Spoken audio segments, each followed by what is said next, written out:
For Rachel. Happy Christmas. I love you. The Long Snake Tattoo by Frank Downes. Chapter 1. The Eagle has taken off. The bullshit was flying at me by the hot and steaming arseful from the direction of Mr. J. Devlin, manager of the Eagle Hotel on Lord Nelson Street in Liverpool. What you've got to remember, Ted, can I use first names? Is the politeness and tact are everything in this job. Everything. When I look at the smile on one of our grateful customers, you know the look, don't you? I know we've met a market need. A voice somewhere inside me was saying, market need? This fella's a sardine short of a full tin, or has just landed from Mars. If you laugh now, you'll never get the job. So I kept my face as serious as I could, and I looked at the slimy, pole-faced alien right in the eye. That's what we've done, Ted. We've met a market need.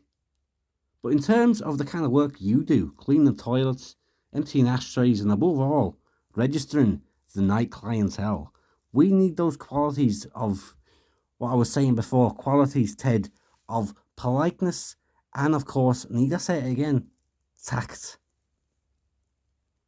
I just drifted into this kind of work. I know I could have done better. Civil service, office work, something like that. But I said to myself one day, you might as well see some of the glories of the world and get some employment at the same time. So I went down to the big job centre, the one on Lord Street, and checked through the opportunities. There weren't many jobs, apart from in Scotland or the Lake District or in Wales, mostly in hotels. There was one job in a frozen pizza place in Peterborough. I didn't like the sound of that, even though I could have eaten 6 Chicago-style American family Whopper deep pan pizzas after each shift. Anyway, the tomato stuff is always slimy. So I expect you to be as polite as possible at all times, Ted. Or should I call you Teddy, perhaps? Has a kind of a 30s ring to it, doesn't it? Or Mr. Hamilton, perhaps? More professional? No, let's leave it at Ted. I expect you, Ted, to be polite at all times. And it will pay off, I assure you, because I've been there. Whatever this sorry person meant, he's been there. I'm not one of these characters in the hotel trade who's just come straight from university or college with their bright little ideas. I learned the hard way. And I can tell you, it's not unknown for grateful guests to leave an envelope with £5 or £10 in it for the night man. The night porter, that is, Ted. And do you know why? Because you've given customer satisfaction. You've met a market need, okay? Met a market need.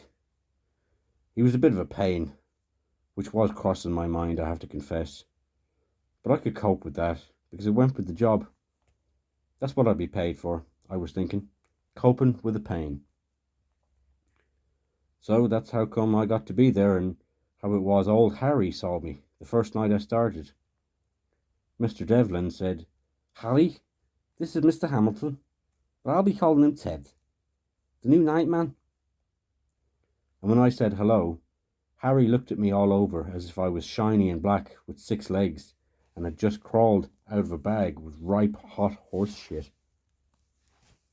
He scowled at me and said, well, I hope he's better than the last one. I told Mr. Devlin, with these people, you know what I mean, son?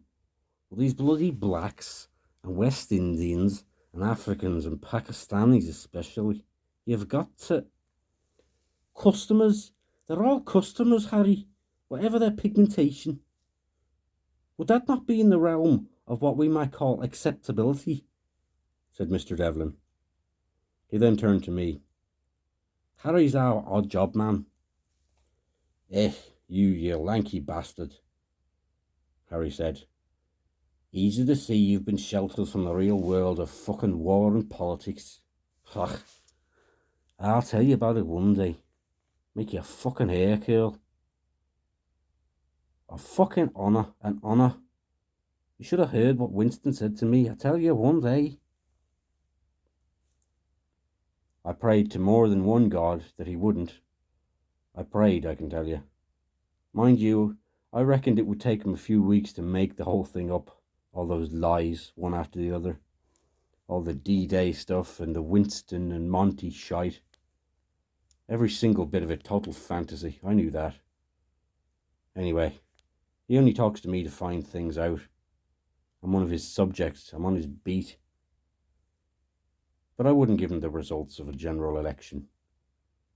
And there was plenty to tell. About the guests, that is. First of all, the guests in this place are not business people.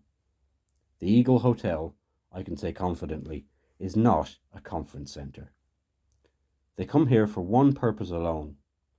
They wander in from 12 o'clock onwards, more often than not pissed, falling into each other's arms, clutching at their down below parts, ready for a lonely bit of action. I've seen all shapes and sizes, the whole range of human ugliness and menace. People have vomited on the carpet, been found semi-naked in the lobby. They've sung and danced, sometimes fallen into stupors and needed an ambulance or a stomach pump. Old men have been with young girls and old women with young men. 2 people brought in a poodle once, and another time hot cross buns were found all over the room. So they come and go. Some just for the one night, dropped off by taxi drivers. Others come more often. 1 or 2 have the same partner each time, involved no doubt in a steaming affair, as it's called, which leaves the other regulars, men and women, who have a variety of partners. And variety is the right word. Blacks, cripples, drunks, people with scars, dwarfs, and so on. Even people dressed to surprise. I mean transvestites. The male transvestites who use this place look like the ugly sister who's uglier than the other one in the pantomime, if you know what I mean. Shortly before the glass slipper and handsome prince. Anyway, these sad wretches don't shave, and their legs are hairy as an ape's. But that's the Eagle for you, and I've got used to it now. I'm able to conduct all business, registration, keys, and so on, without any feeling at all, apart from a sense of curiosity and sometimes amazement. One of the most pleasant of the regulars is a bloke called Jeff. He's about 40, small, dark-haired, with a moustache and tattoos, love and hate, across his fingers. First time he came in, he said, "All right to book a room for me and the brother." "Fine," I said. His brother was about 17, skinny, with brightly coloured green hair, and a black shirt open to the waist. His flat chest and stomach were the colour of milk. But the guests are there of necessity, and you have to cope with them, whatever. Your workmates and your bosses are a different matter. Like Mr. Devlin. Mr. Why the hell can't you get on with your job, Devlin? Mr. Have you checked to see the drink safe's full? Mr. Can you call a taxi for these people? Mr. Why don't you make sure that reception is tidy? Can't say for certain what he's up to. Thought at first a relationship with Claudia, the cleaner. "Hiya, Ted," she always says, and gives me a big wide smile. She looks like one of those black backing singers you see on Top of the Pops, wriggling and jiggling. Suppose if I was the kind of person who was weakened by female beauty and drained by my own lust, I would have made some attempts in that direction myself. Despite what I thought about Mr. Devlin, though, it turns out that Claudia isn't doing anything with him. He wants to, oh yes, but she doesn't have anything to do with him. She says he's a creep, that he follows her around, stares at her, and talks to her about management and the new corporate ethos while she's cleaning out toilets and making the beds. What do you think of him? "What do you think of him?" she said. "Not much, not really. Bit of a snotter," I said. "Yeah, man. I mean, if we had to do something, take action or something, would you be with us?" "Take action," I said. But then Claudia came up to me the other day and said that Mr. Devlin touched her up. She said, and these were her exact words, "The greasy, bleeding bastard tried to feel me tits in the bathroom just after he asked me about the disinfectant." She told me he'd been hovering around for half an hour or so in the corridor, popping his head into the rooms that she was cleaning, talking about management initiatives and promotion possibilities for the right staff. She said she began to feel itchy. "He's a creep. Good style, that. He makes me feel friggin' sick," she said. I asked her what she was going to do, and she said she'd sort him out one way or the other. "He didn't say anything. Just crept up behind me and put his hands on me. Yeah, you know." And she looked down at herself. Cheeky bastard. Claudia told me her boyfriend got into trouble a few years ago, and she wouldn't see him for another 6 months, or at least, she thought, which is why she was working. If Leroy was out, and I told him about Devlin, somebody's bloody ghost would find it in heaven or hell, I can tell you that. And in Devlin's case, hell for sure. One day someone will do that bastard." "Don't tell him then," I said. "No," she said. She lived in a council flat in Toxteth, just off Catherine Street, not too far from the Eagle. We walked up together one morning. I said I could walk in with her a bit, and she said fine. So that's how I got into her flat. It's nice. She's got family pictures all over the front room. I met her daughter, Evangeline, very sweet little girl, with those little plaits in her hair. "This is Ted," Claudia said to her. Teddy bear," she said.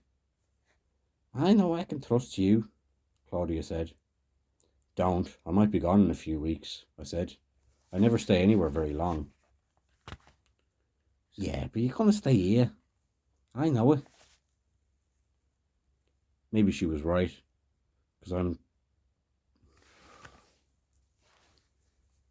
Maybe she was right, because I'm going to sort out Mr. Devlin with Claudia. She's sick and tired of him now. This business the other week was only the beginning. He's touched her up a few times now, usually following her into a bedroom that she's cleaning and trying it on, as Claudia says. Even if he offered her £1,000, she wouldn't polish his bloody shoes, never alone give in to that grossy fuck. Even if he offered her £1,000, she wouldn't polish his bloody shoes, let alone give in to his grosser urges. I wonder why he does it. What's the point? He gets nowhere. Much like causing panic attacks to innocent people, the way some people plan ways of scaring kids. "It's come to my attention, Ted, that certain duties of the nightman, that is, the night porter, certain of these duties, and they're yours, Ted, aren't they, have been neglected. And I've told you," he said to me the other day. "Sorry, Mr. Devlin," I said, the word going through my head being sincere. "It's just that I don't really understand." "Well, let me explain," he said. "In the corridors, Ted. You remember the ashtrays in the corridors? Corridors. Ashtrays in the corridors? You mean... I mean the ashtrays in the bloody corridors, okay? Corridors. You're supposed to empty them every day." "I do. Every night at 10 o'clock. That's my job. Maybe you see them before I change them?" "Yes, well, if that's the case, you better alter the time you empty them then. I want to see evidence of the ashtrays being emptied, okay? Not just a question of cleaning them, but making sure I know you've cleaned them. Got it? Otherwise, Ted, there's the matter of the bonus." "Yes," I said. "The matter of the bonus. It's only £10 a week, and he can shove it up his cul-de-sac. Anyway, this almighty plan we've been thinking up is really the final solution to my problems, and Claudia's too. Claudia told me that if I got Devlin out of her life as a result of my plan, she would do anything for me. Some rooms on the first floor have a connecting door. The plan will require precise timing and the use of at least 2 of these rooms. I've got Jeff and Dr. Harrison, one of the other guests, to play the male leads, because it's going to be a kind of drama, I suppose. Claudia and Nancy, some kind of actress or student or friend of Claudia's, are dead keen to be in on it as well, and they're going to play key roles. They'll draw the 2 bastards into the honeypot where they'll drown. They're like flies, those 2, humming and banging on the window on a hot day. They irritate you, but you can't get rid of them. Well, I will. And I was thinking, this will be the very first time that I've ever really bloody done anything. Done in the sense of achieved. When I was a kid, one of the few things that the woman who calls herself my mother would allow me to do was collect stamps. I had a good basic Stanley Gibbons album with some interesting stamps like Magyar Kirposta and Helvetica and Triple CP and all those other names, etc. Point is, it was something I did for myself. I know I was just a kid, but so what? It was something. The thing is, my so-called mother took the album off me one day and flung it in the fire because I was getting on her nerves. When I said it was the world she was throwing in the fire, she said, pull the other one, it's got bells on. It's only a few bits of sticky paper.